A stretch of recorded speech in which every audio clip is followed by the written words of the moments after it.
Welcome to another episode of The Watchdog. Here we are after 100 days of genocidal war on Gaza. The Israeli forces have committed all manner of indignity on the people of Gaza. We've seen unspeakable crimes, things which I'm sure we all wish we never saw. Things which are indelibly marked on our minds, things which have entered our dreams, things that have entered our daily lives. When we see these images of people clinging on to that which they hold most dear and watching it slip away from them in front of their eyes, how could we not apply these experiences vicariously lived through the screen onto our own lives? How could we not look at our own loved ones and imagine that their lives were so callously taken by this experiment in technological advancement, the introduction of technology to human flesh? How could we not absorb those images and be forever altered and changed? Unfortunately, we exist in a space where information is carefully managed. The parameters of acceptable questioning is stringently policed. For that reason, there is a significantly limited amount of information out there about the role of our governments in all of this. I would make the assertion at this stage that the most supportive governments in the world of Israel's genocidal war on Gaza are without a doubt the United States, Britain, and Germany. There are material reasons for me to say that. I believe that in terms of the work that has been done across these 3 months of hell, there's been really nothing quite close in terms of examining the British role in this war to what Declassified UK has done and Matt Kennard particularly has done. So I think it's great that we're joined by Matt today to talk about what he's found out through asking the right questions and looking in the right places and been able to discern and then form some sort of understanding for us of what exactly Britain's role has been. Britain is an expert in PR and managing perception. And the British military puts a lot of resource into managing people's perceptions. They even view it as, informational warfare being one of the key operating theaters. And that is what makes the type of journalism that Matt is doing even more important, because these are not questions being asked by anyone else in the British media sphere. So Matt, thank you for joining us today on The Watchdog.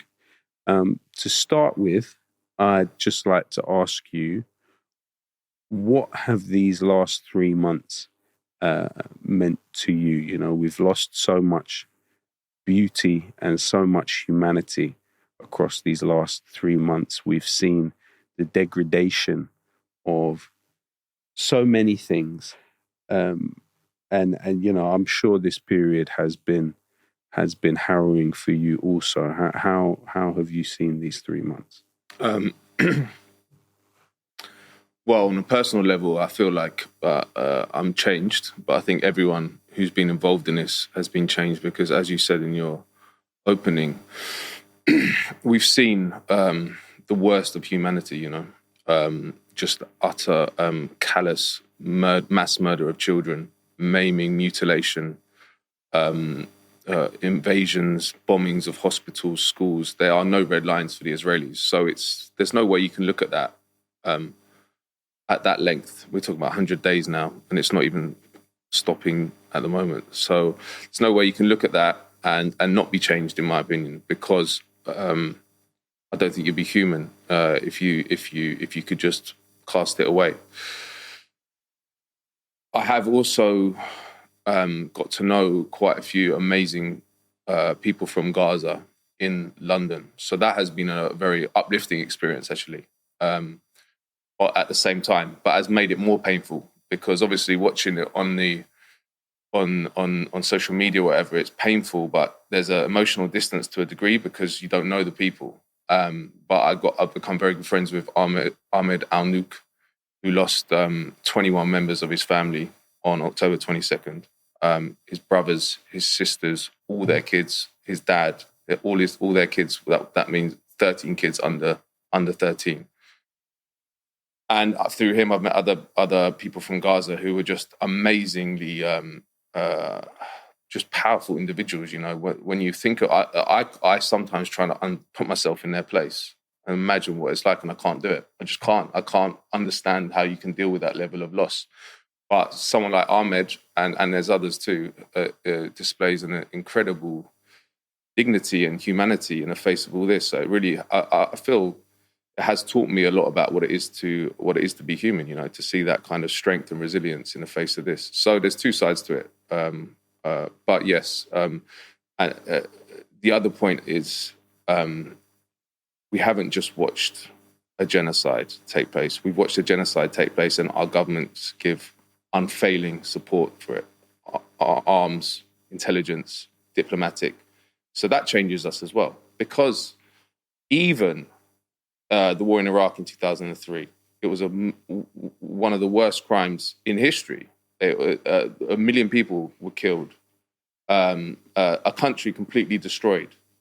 But Bush and Blair niced it up, what they were doing. They talked the talk. The propaganda, at least they said, we're spreading freedom and democracy, you know. Watching the Israelis openly saying, we're going to eliminate everything in Gaza. Yoav Gallant saying, that we're going to withdraw food, electricity, water from 1 million children. אנחנו מטילים מצור מוחלט על העיר עזה. אין חשמל, אין מזון, אין מים, אין דלק. הכל סגור. אנחנו נלחמים בחיות אדם ואנחנו נוהגים בהתאם. And yet still, our governments don't say a word of criticism of them. And not only our governments, the opposition in the US and the UK as well, because you've got Biden in the White House. You've got the Republicans saying the same thing as him. Here you've got Sunak saying the same thing as Starmer. So there's no mainstream or anti-genocide party in this country or in the United States. And that's a wake-up call for all of us. Yeah. We need to change the system from top to bottom. This is a red line. If we don't make it a red line, we lose our humanity. Genocide has to be a red line. So all this is swirling for all of us. But I do believe that it's an inflection point in world history, because you and me, we've been working on issues of imperialism, Western imperialism, US imperialism, Israeli war crimes, British war crimes for years. And we've been kind of marginalized, working in little spaces. But now most of that is because people aren't aware of the truth. And now the truth is staring everyone in the face. You know, no one can, everyone, a lot of people who aren't even political are shocked by what they're seeing, because they're seeing this genocide take place and they're seeing their governments openly support the politicians that are promoting it. And I think that we're at the start of a transformation. It has to be, in my opinion, because if it doesn't happen now, it's never going to happen, because it can't get any worse, really, can it? I mean, genocide's the worst thing that can happen. So, it's been a horrible 3 months. I mean, like everyone, we just want it to stop, you know, so we can start healing the people in Gaza and the situation, because the level of pain, the level of trauma is beyond comprehension. And I know that's a cliche, but I actually think it applies. It is beyond comprehension when you think about the level of suffering there. The fact that half of them are kids, and that trauma that they'll have for the rest of their lives. If they survive. We failed. We failed. All of us failed. Humanity failed that we allowed that to happen. So we need to think about how we change ourselves, how we change our country, how we change the world, because we can't allow this to happen. Yeah. And ultimately, the notion that Britain upholds specific values, it's permanently discredited. Nobody with an ounce of critical thinking can take those professions to be true. It's a kind of hideous vindication of those of us who ultimately would not have estimated the lengths that Israel was willing to go to for what are essentially fantastical and insanely idealistic ambitions. Because the idea of this project of a greater Zionism, the idea that pulverizing 2 million people with all manner of, from biological to traditional conventional warfare, will compel them to move, and that represents a greater good. This notion in any other circumstance would not be humoured for a second. It would be viewed as really outside the realms of acceptable human behaviour.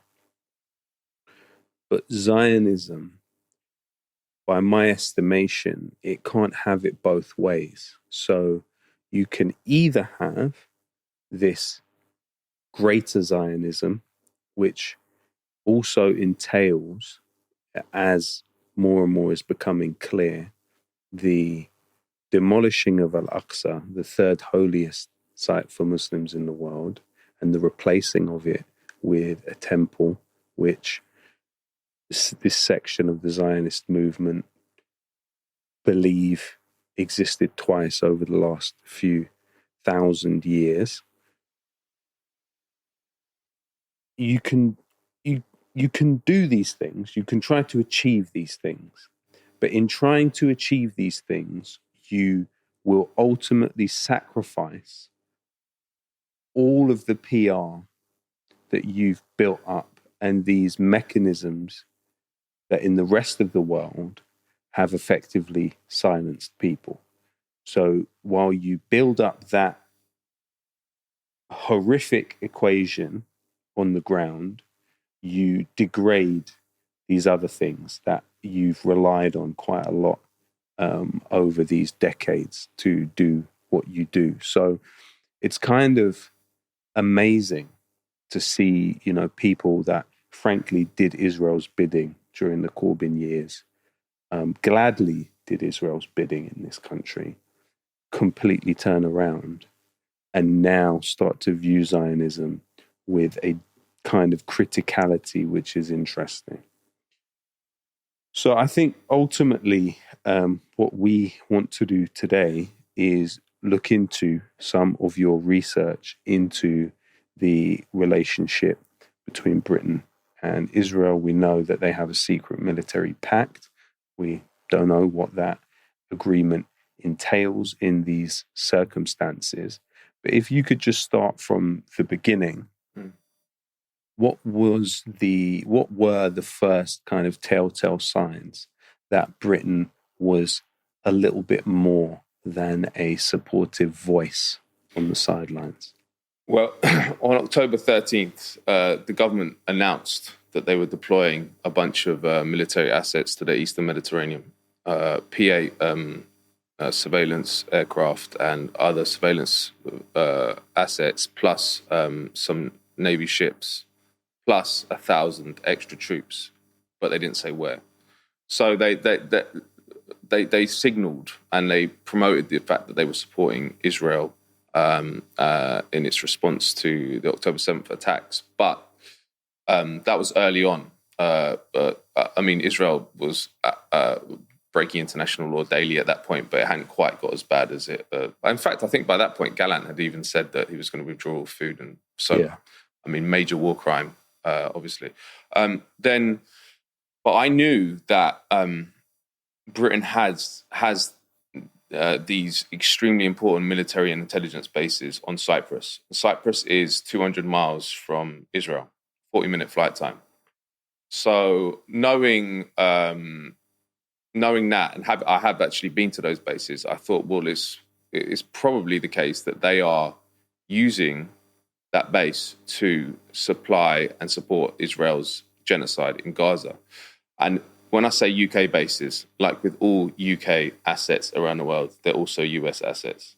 So the US has had a presence on those Cyprus bases for 50 years. But the size was never divulged because the UK said, we can't tell you. I revealed it in 2022. I revealed it through a document I had which revealed that 129 US airmen, US Air Force personnel, are permanently deployed to RAF Akrotiri, which is the major airbase. There's also huge amounts of NSA spies across 4 locations in Cyprus, which was revealed in the Snowden leaks as well. So, and I should talk about a bit of history because it is relevant. So Cyprus was a British colony until it got independence in 1960. But it wasn't given independence, really. Britain retained these huge bases, which have a huge air base in the western one, which is called Akrotiri, then these huge intelligence bases in the eastern one, which is called the Kelia. But they're not just military installations, they're actually vast areas. They comprise 3% of the landmass of Cyprus, and it's under direct military rule. The ruler of that territory is called the administrator, and he's a military officer appointed by the Ministry of Defence in London. So that's the backstory. So I started looking into what activity was happening from RAF Akrotiri, which is the airbase there, and I saw that there were regular, daily, for 2 weeks, soon after October 7th, military transport flights going from RAF Akrotiri to Israel. These were C-17s and A400Ms, which are huge military transport vehicles. You can put 3 Black Hawk helicopters in them. They can carry up to 150 to 200 personnel. So why were they going daily when you got that capacity? And no one reported this, obviously, because the media don't do any reporting that's independent of the Ministry of Defence in this country in the mainstream. So I started totting them up. I just wrote a list of all the ones that were going, and I found that 33 had gone within a month, so more than daily. And I approached the Ministry of Defence, who initially were just quite surprised that a journalist had actually done this work, and then a bit panicked, actually gave me a statement where they said, okay, we have sent 17, which didn't tally with our numbers. But anyway, so we published that one and then found, which was much more serious in terms of any potential war crimes investigation into the genocide and the war crimes in Gaza, that the UK base was being used by the United States Air Force to supply weapons to Israel, munitions. And this was being done in secret. And actually, the Ministry of Defence would not tell me how many American flights were landing, taking off, or what was on them. So we've got this preposterous and perverse scenario where you can find out what UK flights are going to and from a UK territory, but you're not allowed to know what the American flights are. Same with the intelligence. So I published that story. And then a further story was I mentioned the initial 1,000 extra troops that were sent to the Eastern Mediterranean. The government said, we revealed that 500 of those, half of them, were sent to Cyprus, to those bases. And there's already 2,500 UK troops deployed to Cyprus. So why do you need 3,000 troops there if you're just delivering? Eventually they said, we're not delivering lethal aid, we're just delivering sort of medical equipment and it's for diplomacy. It makes no sense. You're sending a C-17 every day. There's not that much medical equipment in the world. Well, there is, but you know what I mean? There's no, it was obviously a cover story. Yeah. And then I carried on doing more and more reporting on this, and it started getting attention in Cyprus because the Cypriots are quite pro-Palestine, and they were outraged that their land, although it's being done from British colonies, their land was being used to facilitate the genocide in Gaza. And it's not a small thing. Haaretz, the Israeli newspaper, said that RAF Akrotiri was the international hub, the international effort to support Israel. And Is then that in this latest war? Yeah. They called it the international hub. Yeah. Right. So, and this, again, is important because not one newspaper in Britain has ever mentioned this. It all happens in the dark. Yeah. As Harold Pinter said in his Nobel Prize speech, it never happened if it's the US or the UK. It just doesn't happen, doesn't exist. And that's how they do their propaganda with censorship by omission. You know, they just omit all the information. So again, I'm doing all this work, some of it with Mark Curtis, and it starts. So the president of Cyprus is asked about it. The president of Cyprus, Northern Cyprus, is asked about it. Momentum builds. The UK High Commission in Nicosia, the capital of Cyprus, has to make a statement saying we're not using this to transfer weapons, which is true maybe from the UK side, but the US are using it. Then maybe from the UK side. Huh? Maybe. Well, we don't know. Yeah, side. but they could be lying, or they could be using semantic games. They say no lethal aid. But we might find out later that it's not aid or their parts. They're not exactly. Yeah, that's what I was going to say. Components. But we don't know. Yes, so it could be. But we know the US are definitely. But yes, it's highly suspicious that they're sending huge military transport vehicles every day. Yeah. Also, what personnel are on those vehicles? Because the other point is, on October 27, the Sun reported that the SAS, the Army's Special Forces, Elite Special Forces unit, was deployed to Cyprus for, it was claimed, help in hostage rescue. Yeah. Right. So that was 28th, the day after, a D notice is sent out by the Ministry of Defence, sent to all media editors saying you can't write anything about the SAS Special Forces role in Gaza. And we've never heard a word since. Yeah. So what were those SAS doing? Are they still there? Yeah. Had they been on these military transport flights? Probably, right? Yeah. So there's that whole component. So we're writing about all this. Then there was recently a big protest in Limassol, which is the second city in Cyprus. It's right next to Akrotiri, the British base, against the British bases. And then a couple of weeks ago, or maybe a week ago, there was a demonstration to RAF Akrotiri where they stood outside and demonstrated it. So you've got both presidents on both sides of the border talking about it. You've got two protests, and you've got the UK government in Cyprus having to comment. Not a single word has ever appeared about any of this in a British newspaper. It's quite amazing, isn't it?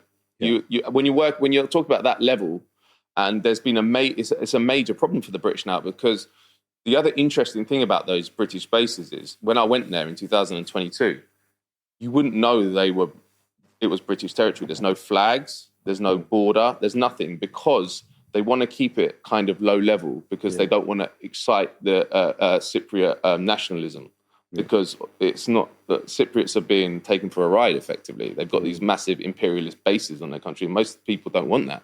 And if you look at the border, I went to the border with Turkey as well, which is an illegal occupation since 1974. There's Turkish flags all over the hills. It's very obnoxious. And obviously that occupation is hated by the Greek Cypriots, but so the British don't want the same sort of feeling towards their bases.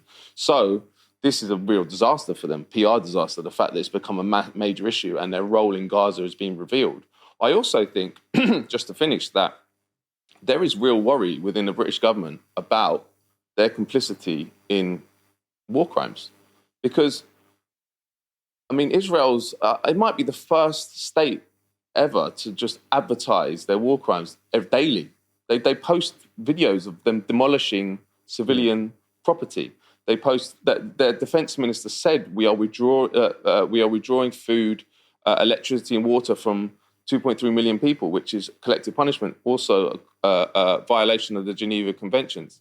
So the fact that the British are trying to stop any information getting out about their complicity, and actually one interesting question was asked about the US flights, because as I said, that the UK has refused to say what US flights are going and what they're carrying.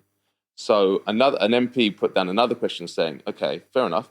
Are you aware of what's on them? You don't need to tell us on them. Are you aware? Mm-hmm. And they wouldn't even answer that. So they could, if they say they're aware, then they might be complicit. Well, then they could be legally investigated. Yeah. So I think there's real fear within the government because it's so obvious that there's just daily war crimes that any state that's materially supporting them could be in the dock and should be in the dock. And I think if the ICC doesn't put them in the dock, then it might as well just close down because, I mean, what's the point after that?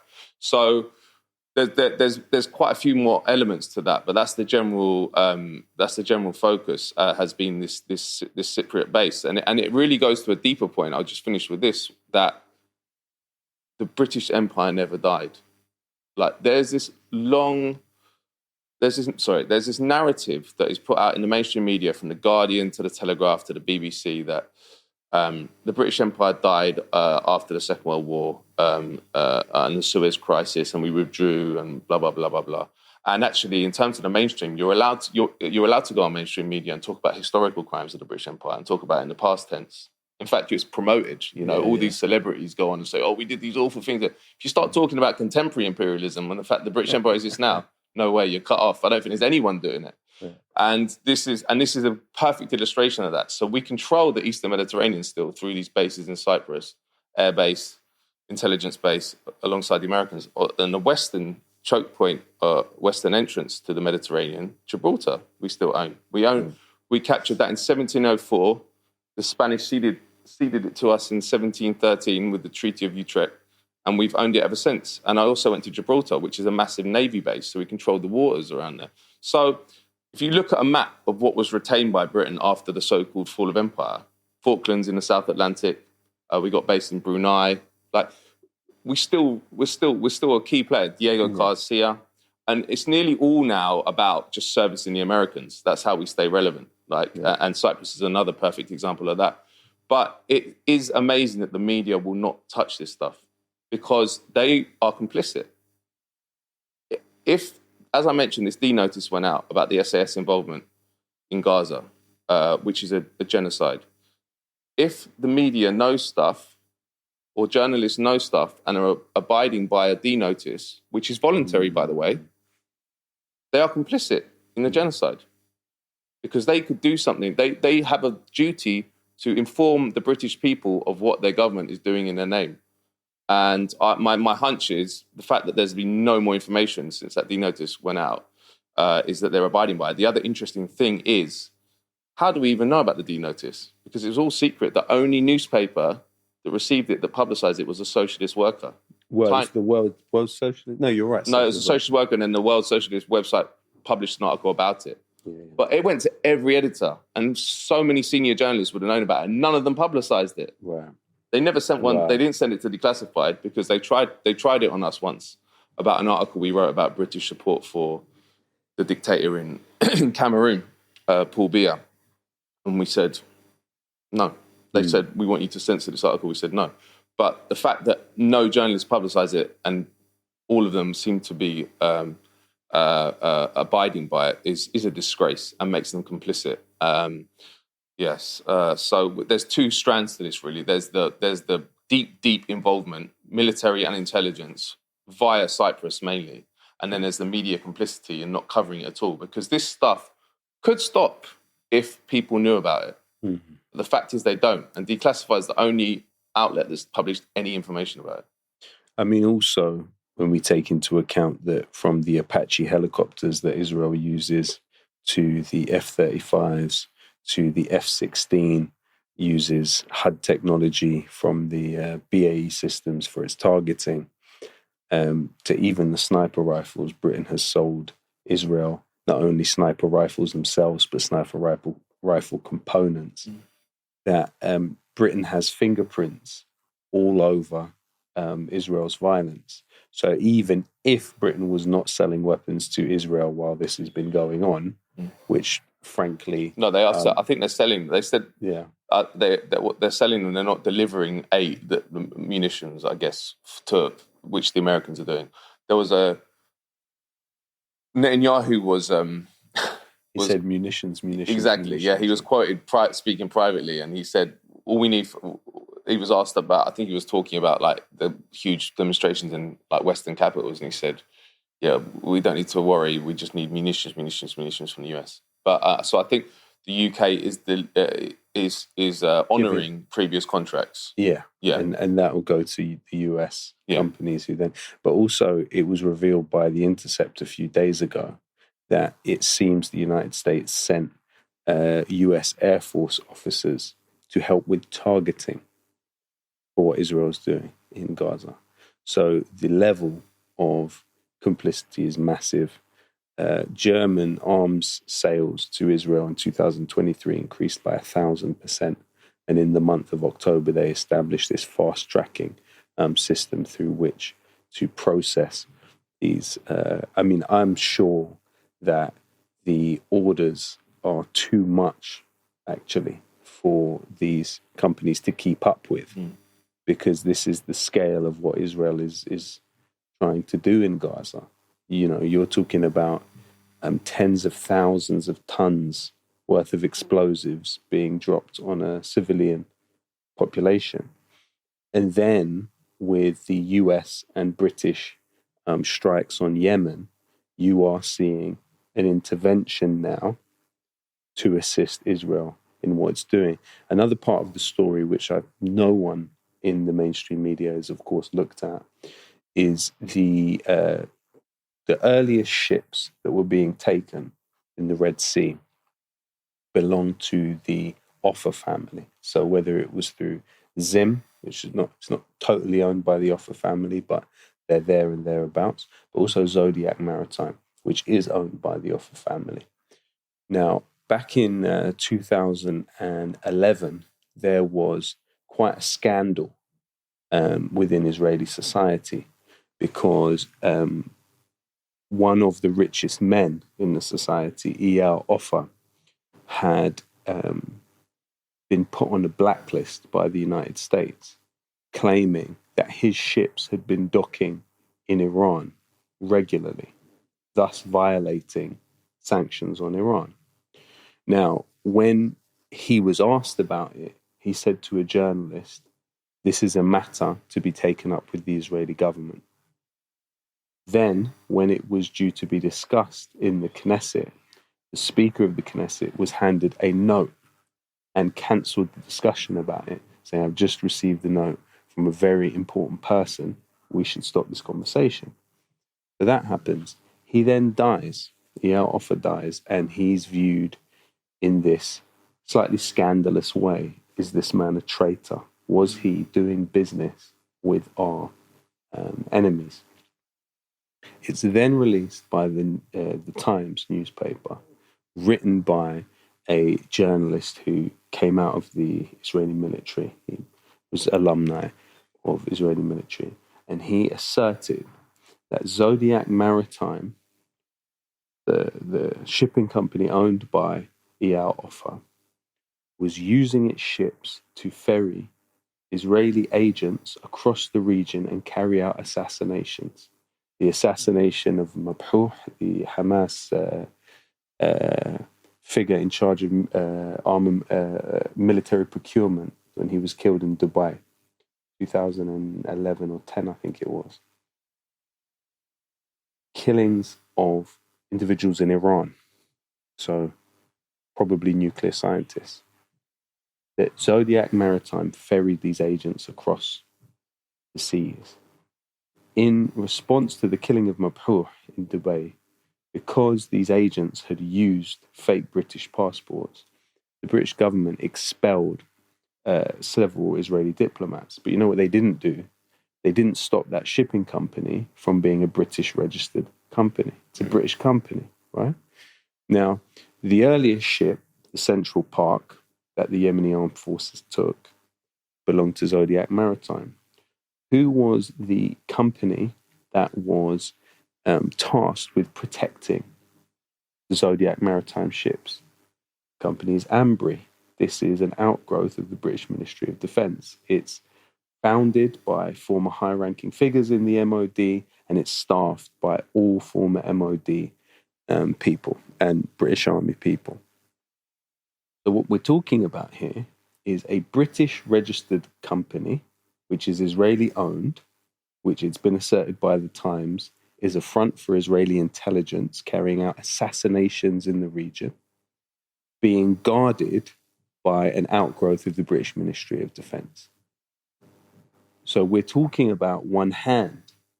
The way that Britain, the United States, and Israel operate in the region is one hand, regardless of what is being said on the political stage, regardless of what is being said in the media. As a material reality, these three actors are acting together in an unprecedented way. In an unprecedented way. You know, I'm sure during the Blair years, there was an escalation in British-Israeli cooperation, but there was nothing like this. Not like what we're talking about now. Even when from the American side of things, there's been a British and a American taste this genocide in Gaza, which we just haven't seen. And I agree, there's anxiety and there's nervousness about that coming out. But also what these years and these decades of integration have entailed is also on the other side, you've got the hacking, phone hacking that's carried out by the British police is done with technology from a company called Celebrite, which is an Israeli intelligence firm, which is founded by former Israeli intelligence personnel, which is headed by an alumni of Unit 8200. They also use something called NICE Systems for their investigations. That's a subsidiary of Elbit Systems. The Foreign Office have also bought Celebrite technology. So are we then saying that Britain's external intelligence operations of hacking people's phones could be being carried out with or by an Israeli intelligence firm? And the CEO of Celebrite has even asserted in an article that they have remote control access to this information.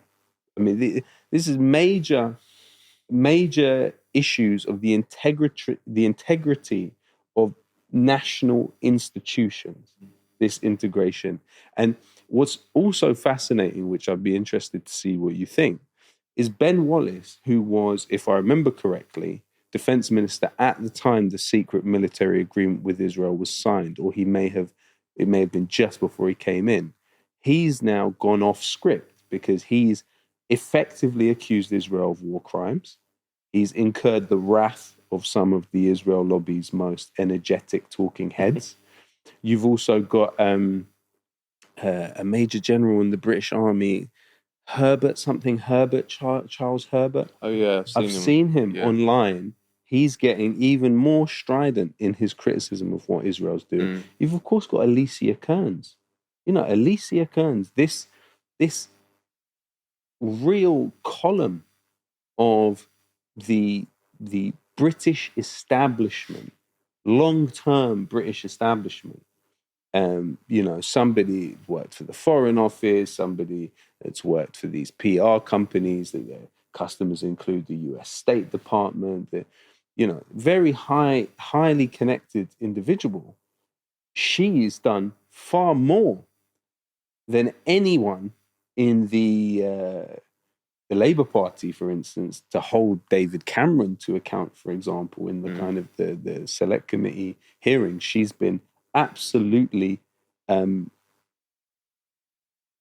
him down and trying to get him into a position where he acknowledges that he's received advice saying that they're breaking the law. I mean, this is massive. She's now taking us to a point where later on Britain could be prosecuted for this stuff.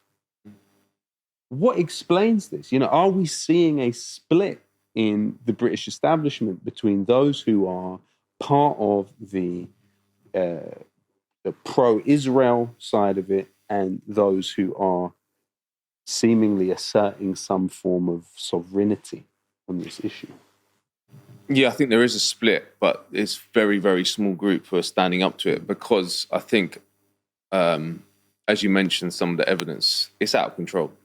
And there was a very important book, actually, that came out that kind of revealed the whole ugly truth. And again, it was a Tory minister, former minister, Alan Duncan, who is not someone I'm a big fan of. But he has a mildly pro-Palestine position, by which I mean he supports a two-state solution and sees the Palestinians as human beings. Even that's not tolerated by the Israel lobby. And I tell everyone to read that book because it got to the point where in 2016,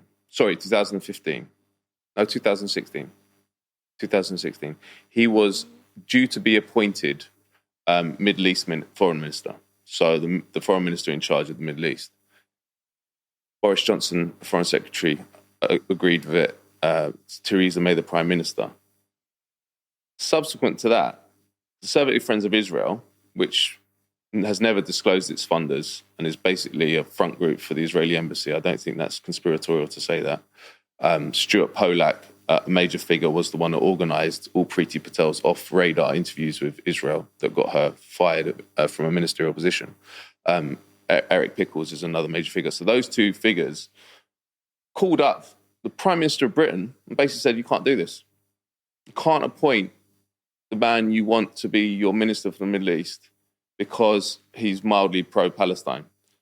What happens? You think in a sovereign country with a prime minister in control of her affairs or his affairs, they say, get out, what are you talking about? What happened? She folded straight away. There's a funny bit in it where he's talking with Boris Johnson, basically saying, how can we make my appointment palatable to the Israel lobby? And they go through various iterations of what this role could be. And then Alan Duncan proposes, he says, why don't I just take on the role, but it doesn't include the Israel-Palestine brief? And they're like, okay, let's do that. But that wasn't allowed. And then in the end, he's not allowed to take it up. And he gets appointed Minister for Latin America in Europe, during which he's a major player in the Julian Assange case. But he talks about going to see the permanent undersecretary at the Foreign Office, Simon MacDonald. And he's just saying to him, remember what happened here. This is outrageous. We have a foreign power overruling the prime minister of the country. And the term he uses entrenched espionage. And there's many other examples of it as well. And it doesn't just go for the Tory party, it goes for Labour as well. I mean, we did some work at Declassified UK. John McAvoy actually did an article where he found that 2/5 of Keir Starmer's shadow cabinet, including Keir Starmer, had been funded by Israel lobbyists. I did a story during the last Gaza attack by Israel, which found that a third of Boris Johnson, who was then Prime Minister, his cabinet had been funded by the Israel lobby or pro-Israel groups or the Israel state directly, including Boris Johnson, who was sent to Israel for a propaganda tour when he was a low MP. So you have this massive infrastructure, but you're not allowed to talk about it. In fact, you're not even allowed to say the term Israel lobby. And that because it's conspiratorial or it's anti-Semitic or all these terms. And that is why it's got out of control, because people are scared to talk about it. It's not anti-Semitic. Every country has a lobby in this country at varying levels of power and effectiveness. The United States is way out in front. They have 12,000 troops in this country. They control the whole. Their intelligence services basically control our intelligence services. But Israel's up there, way up there. And the Saudis below them, UAE. So we need to, and I think that this needs to be a moment where we start talking about the Israel lobby, because nothing will change. The reason we see such conformity of political support for a genocide is because of the Israel lobby. There's two theories, right, about why do we give such undying support. One is that Israel is an imperial outpost and it serves our interests in that region. And I think that was true at a time. There was the head of Jerusalem, the British head, during Mandate period, was asked about why Britain supported the creation of Israel. He said, "We want a little Jewish Ulster in the Middle East to the term was in a sea of potentially hostile Arabism." Yeah. So, and I think that was true for a long time, that it served an imperial function. But now I don't think that really is the reason. I think that it's moved over more because Israel is a kind of a Frankenstein's monster now. Not everything that's happening is in the interest of Britain or the United States. A British company hacking phones for the Israelis. Exactly. It's dangerous. You will not find Israeli external intelligence or internal intelligence outsourcing their functions to another state-linked company. It's out of control. Would not happen. And actually, there was a good book by John Mearsheimer and Stephen Walt called The Israel Lobby. They're realist foreign policy theorists. Their argument was actually Israel is not in the strategic interest of the United States. And the reason there's such unqualified support is because of the lobby. And I think I kind of agree with their thesis. Because also the other thing is, like, if you look at the Anglo-American empire, we control, like, Sisi, and the dictator in Egypt. We control every Gulf state. We've got huge bases, like access to bases. We don't need this tiny little country in the same way that we used to, I don't think. But that's a debate that needs to be had. But anyway, it's what's clear, regardless of where you stand on that debate, is the Israel lobby is out of control in this country. Get this. Who do you think monitors the London water system and passes on the information to Thames Water? Who gets that information first? A company by the name of Tadaku, based in Tel Aviv, founded by Amir Peleg, who is alumni of the Talpot unit in the Israeli military.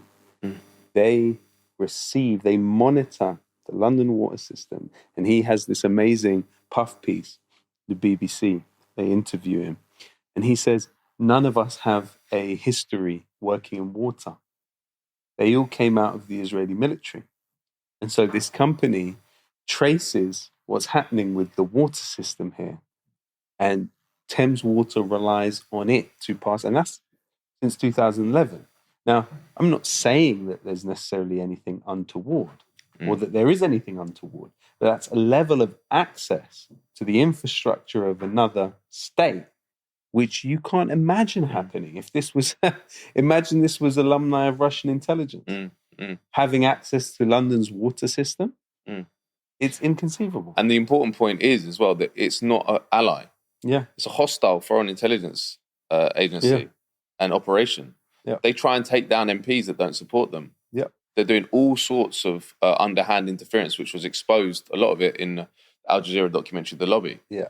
So it's a serious situation. And Alan Duncan there was a film of Shai Massot, who was the Israeli diplomat, who was being recorded secretly.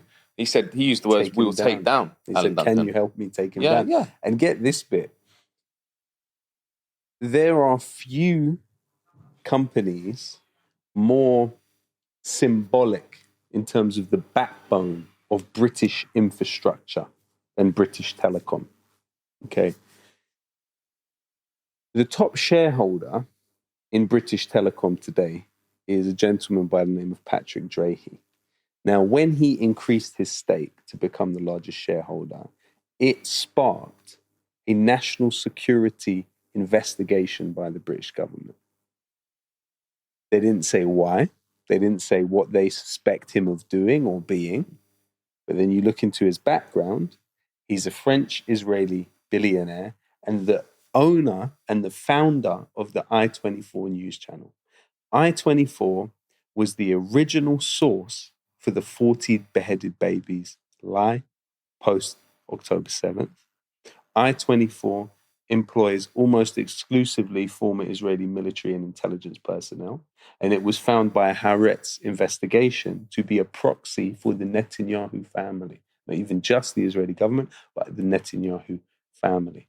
In addition to that, he owns a French TV channel called BFM. Now, this channel has been found to censor pro-Palestinian points of view, to host on it Israeli military figures who are presenting themselves as civilians. in addition to that, he bought the newspaper, the Liberation newspaper in France that was founded by Jean-Paul Sartre, and replaced the editor with alumni of Unit 8200, an individual who wrote a book about Unit 8200. So this is now the top shareholder in British Telecom, and it was deemed suspicious enough for the British government to have an investigation on the basis of national security. You don't have it going the other way, really. I mean, I guess you may have people who are dual citizenship, who own companies, possibly. But I guess there's one thing I wanted to talk to you about as well, is where are we getting the figures for the amount of British citizens that are going and fighting in Gaza for the Israeli military? What do we know about it? Well, the British government won't say. Right. They don't keep track of it, they said. They were asked in Parliament. But they do. David Cameron last week said how many British hostages were in Gaza with Hamas, and that was 2. And the story I did this week was that 50 surveillance flights have been flown from RAF Akrotiri in Cyprus over Gaza since the beginning of December. More than one a day. Some days there were 3. And one of this R1 Shadow plane's specialities is target acquisition. Yes, and the UK military says these are only to help with the rescue of hostages, right? We've got 2 hostages there. You're flying 50 flights, spy flights that we know about. But also bear in mind that one of Israel's military objectives is the rescue of hostages. Yes. So what you're actually saying is that our objective with these flights is in line with Israel's military objective. Yes, and I think that it's clear that it's much bigger, and that as you say, the semantics of it mean that it could develop into all sorts of intelligence sharing for targeting and bombing and all sorts. It's just interesting that they won't say it. I think for legal reasons as well. Again, Also it goes to the point you're talking about. Why do they need the R1 Shadow from Britain flying over Gaza? We know what they're on the ground there, and what they have notorious surveillance capabilities over the whole of Gaza. They know everything that's going on there. Yep. They don't. And my hunch is, I think they probably said to the Brits, we need to look like we're an alliance here. That we need supporters. Can you fly some surveillance for us? What I think also it could be is that military pact. Yes.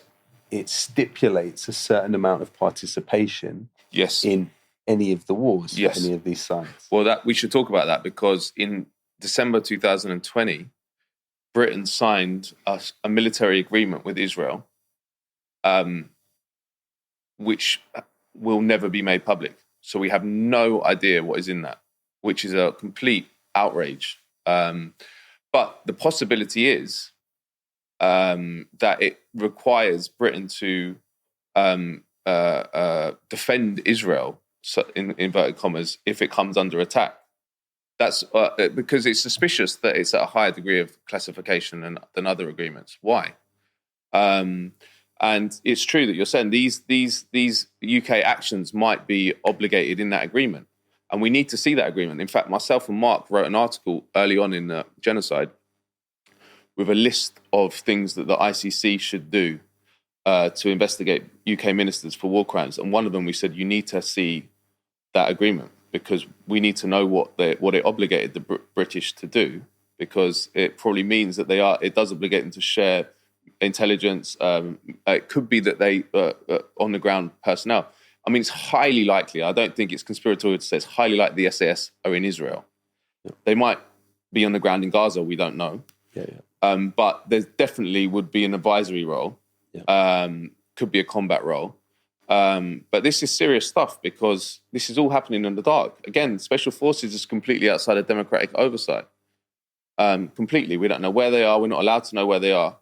It is amazing to try and get information about this, because, as I say, with Britain now, and it's not just the Israelis, it's the Americans as well, there's some democratic and information mechanisms to get information from the British state about UK activity.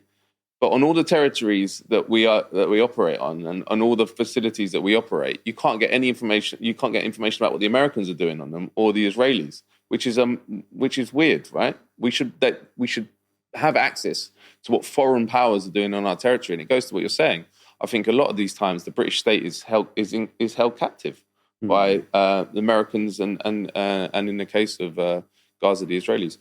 I think that the other thing is that the media, the fact it doesn't report this stuff, allows Israel to continue doing it. Like all the stuff you're mentioning, that would outrage people who like to think they live in a sovereign country. And it's amazing, isn't it, that you have years and years of Farage banging on about the EU and his ilk going on about we need to make Britain a sovereign country again.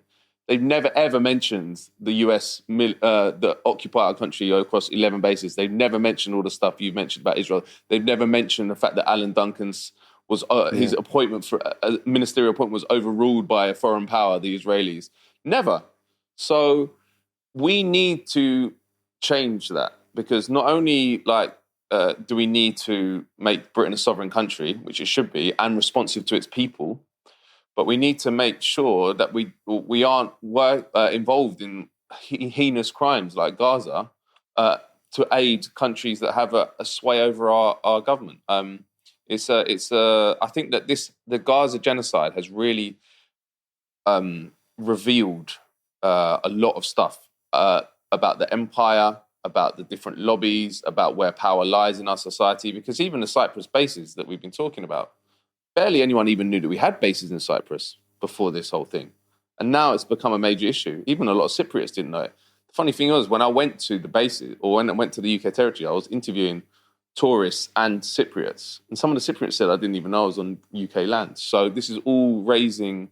They've had to kind of come out the shadows to get this done. And they've had to smash the system as well. Because no one is going to believe in international law now. When you watch the TV every day and you're watching Israel bombing hospitals, schools. Yeah.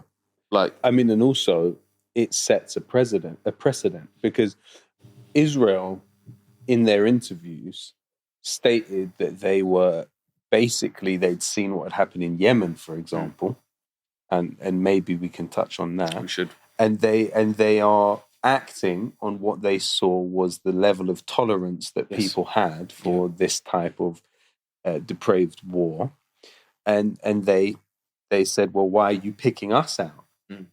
Saudi Arabia have just done this, and they own X, Y, Z in your society. They have a respected position. Jamal Khashoggi, ultimately his case is a dangerous one for people like us. Yes, because if they can get away with killing a journalist in the way they did, then it's not inconceivable. Obviously Najib Ali was killed here by Palestinians who were working for Israeli intelligence.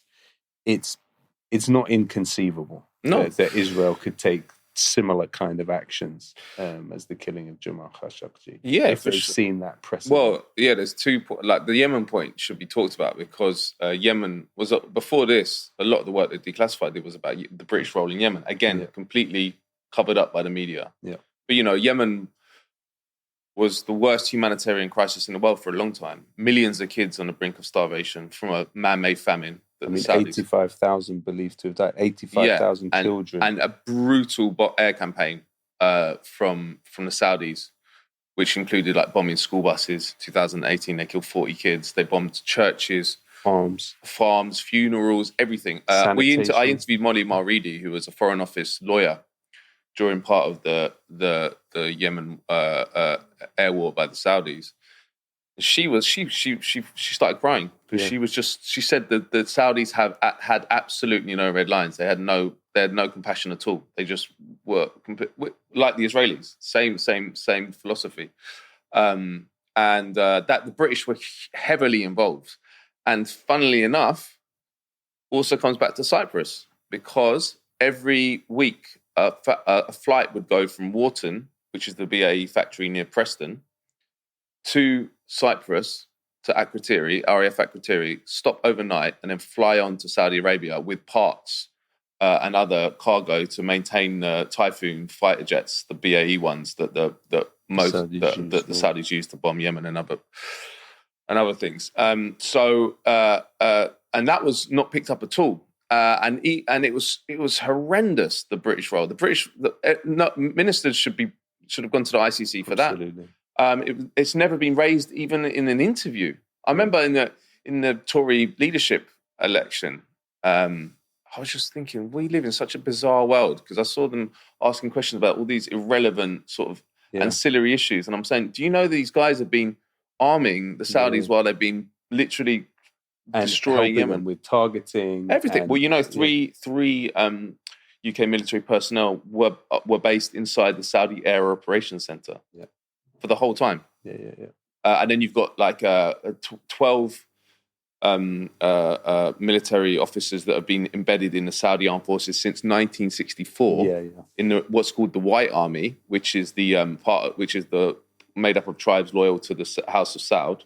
So that the Brits were basically put in there to make sure that there could be no threat to the dictatorship from democratic forces or whatever to keep them in power. And they're still there.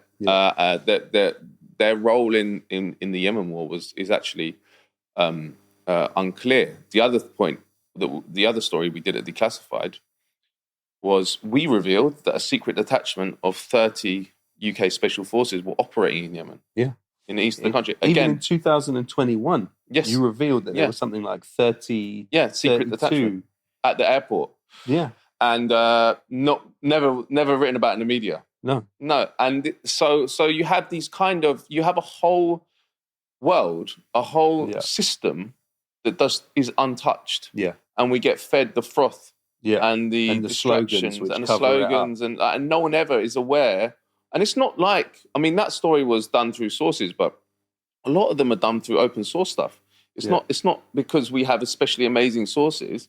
It's because the other journalists aren't looking to do anything which contradicts the government narrative. The government creates the narrative. It goes directly into the heads of the journalists and they write it all down. Exactly. And there's and it's all done through just omitting anything. It becomes officially sanctioned truth. Exactly. And everyone thinks, we have a fourth estate. We have a democratic society, so journalists are keeping a check on governments, but they're not. Same goes for corporations; they're not at all. That is the fundamental thing that we need to change. And as I said, with Gaza genocide, I think that the contradiction between what we're getting told in the media and what people are seeing on their screens has become so extreme that this is a moment for transformation. It has to be, because we're never going to get this contradiction that big. And we need to take advantage of it. And my belief is we need to boycott the mainstream media, because even parts of the left, I feel like they give a free ride to the Guardian. Even Jeremy Corbyn, who was a real threat to the whole system that we're talking about, he was basically ruined by the Guardian and still writing comment pieces for them. And I was just saying, people need to get a bit braver and stop participating and collaborating, because Declassified, we have a position where we don't collaborate with the mainstream media because we think you get changed. But I am hopeful although we've seen such horror, I am hopeful that there's been an awakening. I don't know if you agree with that. No, undoubtedly there has been an awakening. I think the relationship between perception and material reality is one of those things that's kind of impossible to quantify. And, the extent to which we will be able to wield that weapon of people's perception in terms of affecting what will happen. Israel has a few more wars in it. It's gonna take Lebanon to war. What I have to say is that I believe that there also needs to be serious analysis of how forces of resistance in the region have been able to do what they've done. Because from whatever angle you look at it, the Saudis, when they were hacking the phone of Jamal Khashoggi, they did it with Pegasus, right, which is NSO spyware, which is an arm of the Israeli government, meaning they're outsourcing external intelligence functions to the Israelis. They've also used Celebrite too.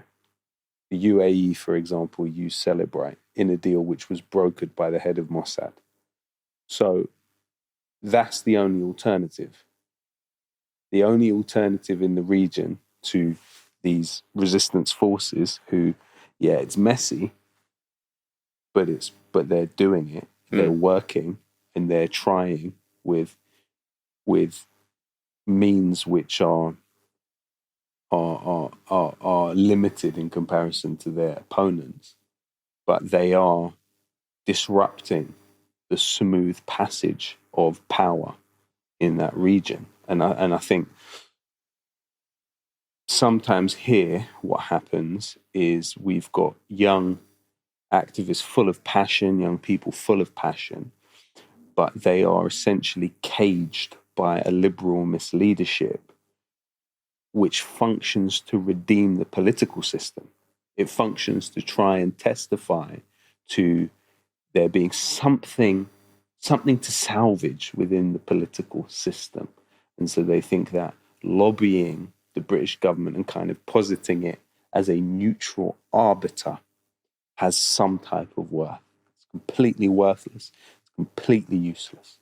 And so I think people here underestimate the significance of their role historically. And I don't mean that in the sort of kind of self-flagellating way of, oh, every British citizen is responsible for the Balfour Declaration. That's not what I'm saying. I'm saying that we have to understand that Israel is acting in this society, that we are actually a theatre of war. And that's what the Corbyn years proved absolutely categorically. Britain is a theatre of war for the Israelis. You either see that or you don't, but it will affect you and it will have some type of sway on your life. Of course, the Americans, and so we have to get real about this. And I think that's what is so important about the work that Declassified has done during this time, is because it's given, even in a situation where the British government are trying to obscure a lot of this, it's given a form of clarity, because the alternative to that has been just appealing to the British government for a ceasefire. No. Britain's a direct participant. Britain is a direct participant. Stop the war. That's what we need to say, rather than ceasefire now, call for a ceasefire now. They're not going to call for a ceasefire. You know, and I tell you, they've done some quite, most of it hasn't been very successful, but they've done some interesting psyops during this period. So when David Cameron and the foreign minister of Germany put out this article saying, we're calling for a sustainable ceasefire. A sustainable ceasefire. So they have the headline, British government and German government calls for a ceasefire. What the article actually said is, we don't believe calling for an immediate ceasefire is the way forward. What we want is a sustainable ceasefire, which is the end of Hamas, and . This is psyops, because then you're basically trying to blow the steam out of demands and demonstrations by saying, it's a sort of abusive gaslighting tactic of how people deal with situations. And so they've rolled out these psyops across this time. And you can see the difference between people that read headlines and people that actually read articles, because people then, the European Union did the same. Literally did the same thing a couple of days ago or yesterday. Now we've got a resolution for a ceasefire. Well, it's not. If you actually look at it and you read it, that's not what it's saying. I agree. I think that there's two things that need to come out of this, and they're the two reasons why we are in this pickle. And it's because people have not been brave enough, and there are a lot of obstacles and reputational risks to talking about the two things I'm going to mention, but we have to go there to stop. And one is the Israel lobby, which we've discussed, because it has an inordinate amount of power. And it's a large part of the reason why we're supporting the genocide and we're supporting the occupation of Palestine. The other one is Zionism, because Zionism is a red line for a lot of people, even on the left. you can criticize Israel and what it's doing, but you can't talk about Zionism. Now, Zionism is not special. Zionism is the latest in a long line of settler colonial ideologies from Manifest Destiny, which the Brits and the Christians used to wipe out the Native Americans, the civilizing mission, white man's burden, all that stuff. That's Zionism. It's no different. One of the key inspirations for Theodore Herzl, and somebody that he wrote to incessantly to try and get his support, was Cecil Rhodes. Yeah. So we need to situate Zionism within that lineage and take it out of the emotional identity politics. Exactly space. that, and also take it one of the major propaganda victories, actually, because they've successfully done it in large parts of it, is to present Zionism as a progressive thing, as a left-wing, a liberation movement, and it's the opposite, because it's a ideology which is a supremacist ideology that's based on the expulsion, ethnic cleansing of the indigenous people of Palestine. But there's nothing progressive about that. Absolutely, but you know what's dangerous now is that once they subjugated the Labour Party under Corbyn, all institutions, including the police and the CPS, technically adopted the IHRA definition of anti-Semitism. What we're now seeing on the streets is the application of that in legal cases. Yeah. And that's what they've been targeting, because the thing they struggle with is the police, the CPS, the judiciary, and juries. But my opinion about why they're so intent on criminalizing anti-Zionism, or at least conflating anti-Zionism with anti-Semitism, is because the product, Zionism as a product and Zionism as a brand, there's a massive mismatch. As I said, the branding is all about progressive. The product is a brutal, fascistic, military occupying power. And I think that more and more, day by day, those two things are becoming further and further away in people's minds. Yeah. So they have to be more. They have to there has to be a disciplining mechanism, because people are slipping the leash now on that. That people are getting braver. I've noticed it since the Gaza genocide. People are not obviously, if you tweet about this stuff, you get about 1 million replies saying you're a Nazi, you're an anti-Semite and stuff. But people brushing it off now in a way that they didn't. It would scare people before. Yeah. And obviously it's anti-Semitic in itself, conflating anti-Zionism and anti-Semitism, because Jewish people don't want to. Not all Jewish people are Zionists, and not all Zionists are Jewish. It's two different things. Also, the person that coined the phrase Zionism, Nathan Birnbaum, who was a peer of Theodore Herzl, later went on to become an anti-Zionist. Right. I tell you what, we haven't touched on, which we need to at some point, is Rupert Murdoch. Because bear in mind that when Mordecai Vanunu blew the whistle on Israel's nuclear program, he went to the Sunday Times. At the time, Andrew Neil was the editor of it. Simultaneous to that, News Corps International had a subsidiary called the NDS Group.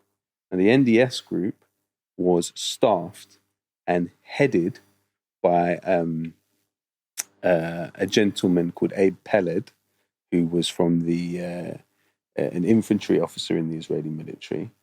It also had a head of security who was the deputy director of Shin Bet, Israel's internal intelligence agency.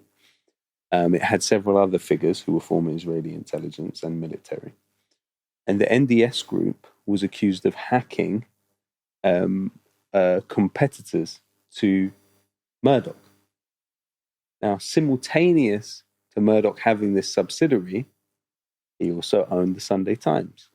What happens to Mordecai Vanunu? He's under the care of the Sunday Times and Andrew Neil, and he gets kidnapped by Mossad in Europe and taken back taken to Italy. And then. Oh no, he went with the woman to Italy, and then she snatched him. But the woman was probably a spy. Right? Yeah, definitely. So therefore, the Times, as the organization that had responsibility to look after him and keep him safe 100%. At the same time when they had a sister company which was run by intelligence figures. Today, where are we? Talk TV, right? A former producer of Talk TV by the name of Max Parry currently works for the Daily Express. Infiltrated Palestine Action for 2 months, leading to the arrest of 6 Palestine Action figures. A former producer at Talk TV. Talk TV, what is it today? It's Piers Morgan, it's Douglas Murray, it's Vanessa Feltz. We're talking about a whole galaxy of actors who are, whether knowingly or unknowingly, working for Israel's objectives within this society. And I absolutely agree with you. We have to become more forthright. We have to be brave. You know, we have to shame the cowards. Yeah. We have to shame the cowards because they thought that they were all there was. You know, I'm sickened. I'm really sickened. You've got some of the most well-known and respected post-colonial scholars in this country, people who are, up until this happened, would tell you they are some of the greatest minds. I respect them highly. They haven't said a word about Gaza. Not a word. And these are supposed to be some of our greatest minds. I'm sickened. Yeah. I'll never respect them again ever in my life. It's a moment of clarity, isn't it? Absolutely. Absolutely. Everyone's shown where they stand.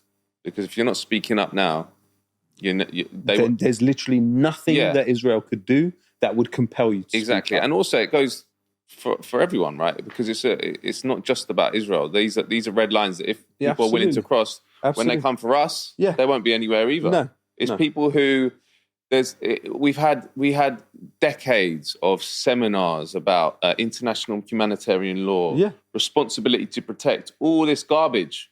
And we're told, and then you have literally them invading hospitals, leaving premature babies to die without oxygen. And some of these people that like sitting and pontificating in seminars don't say a word.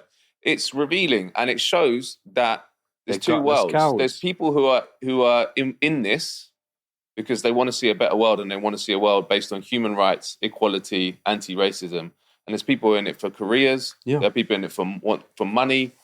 And cowards. And cowards. The line has been drawn. Absolutely. Because there's nothing else like you can't if you're looking at your screens at what we've seen for the last 3 months and you are too scared to speak out, then I'll tell you what, you've lost your humanity. I tell you what.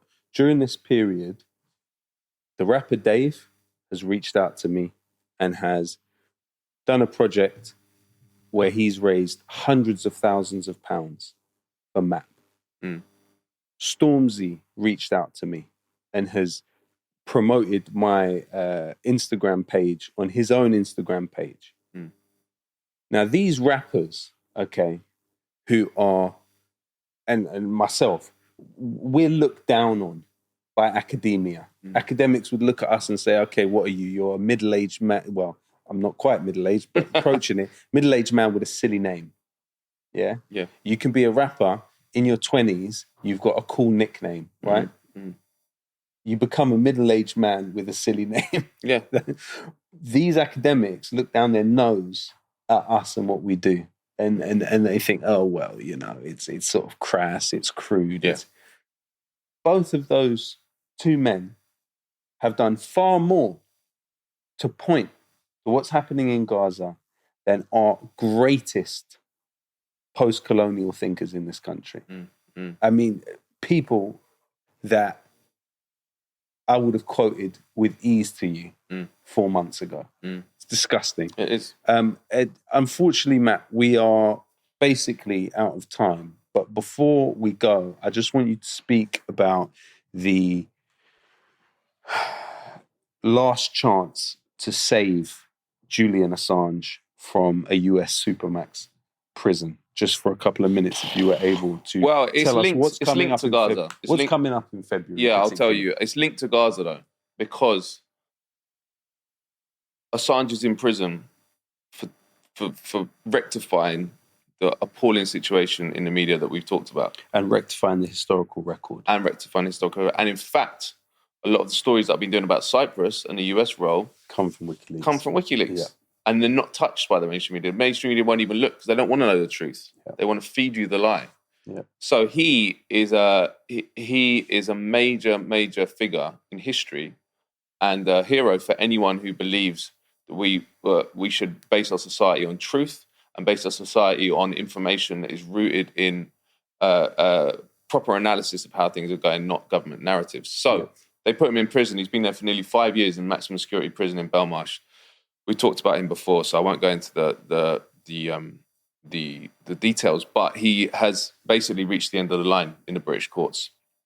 In February, I think it's 20th and 21st. There's the final appeal of the appeal. He wasn't able to appeal the original verdict, and now they're appealing that lack of appeal, if you see what I mean. Yeah. So, and when that decision comes down, my sense is that they will put him on a plane that night. There is the European Court of Human Rights. Now, that is a body that the UK, that it's very, very rare that the UK discounts what they say, but they can. And in the case, I've followed this case for years now, and there's absolutely no adherence to due process or rule of law or any of the things. It's all out the window. So my sense is they'll just sack it off the ECRs. I hope I'm wrong, and I may be wrong, but essentially it's the end of the line. And then he goes to the United States. And I mean, the fact he's not broken is a major lesson for anyone about the resilience of humanity. Because Absolutely. you think about that, man. Belmarsh is a nightmare. It's where they put terrorists, rapists, paedophiles. He's been there for nearly 5 years. He's got 2 little kids who he's never seen as a free man, or hugged as a free man. And he's never been convicted of a crime apart from skipping bail. He's been there for 5 years. The only crime he's been convicted of is skipping bail. So it's completely irregular. And we all lose our freedom if he goes, and he probably will go. And it is I'll finish with this. It is a major, like Gaza has revealed how our society works and in whose interests, and the fact that our governments, our oligarchy has no red lines. Same with the Assange case. Everything you thought you understood about how British society works, his case shows it's not true. We don't have an independent judiciary. We don't have an independent prison system. We don't have a political system that believes in the free press. All these things that you're taught when you're at school, or you're made to think that and they're telling you are British values now. And telling you are British values. They're not. They are up to a certain point. If you push too hard, they're all out the window. And it's a real disgrace. And again, it goes to the media again. Declassified, this case has been a joke, an absolute joke from the start to finish. Yeah. The fact he's in Belmarsh is one element of it. The other one is that the Alan Duncan, who I mentioned earlier, who was the main minister that negotiated his expulsion from the Ecuadorian embassy, he's 40-year good friends with the High Court judge who overruled the original extradition ruling, which said he shouldn't go. Yeah. So, and it's riven with these, and not one story we've done has ever made it into the mainstream media. One really powerful one I thought was that we found that 15 UK government personnel had been assigned to the secret police campaign, Operation Pelican, to spring him from the embassy. Yeah. 15, what? I mean, that's outrageous and completely irregular. Yeah.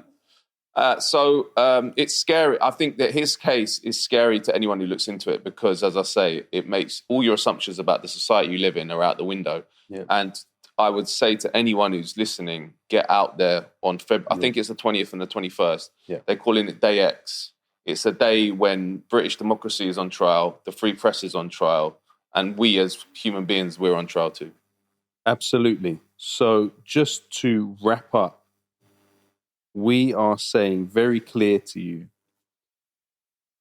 on the 20th and 21st of February, where you will need to be is outside the Royal Courts of Justice at 8:30 a.m. to demonstrate, to protest in support of Julian Assange, who has sacrificed so much for all of us in this room and all of us watching this video now. Julian Assange has risked his life for us. And, imprisoning a person for reporting true information is never justifiable in any context. Julian Assange is a political prisoner. Free Julian Assange now. Let's see you outside the Royal Courts of Justice on February 20th and 21st. Thank you for joining us today on The Watchdog. Thank you to Matt Kennard. See you next time.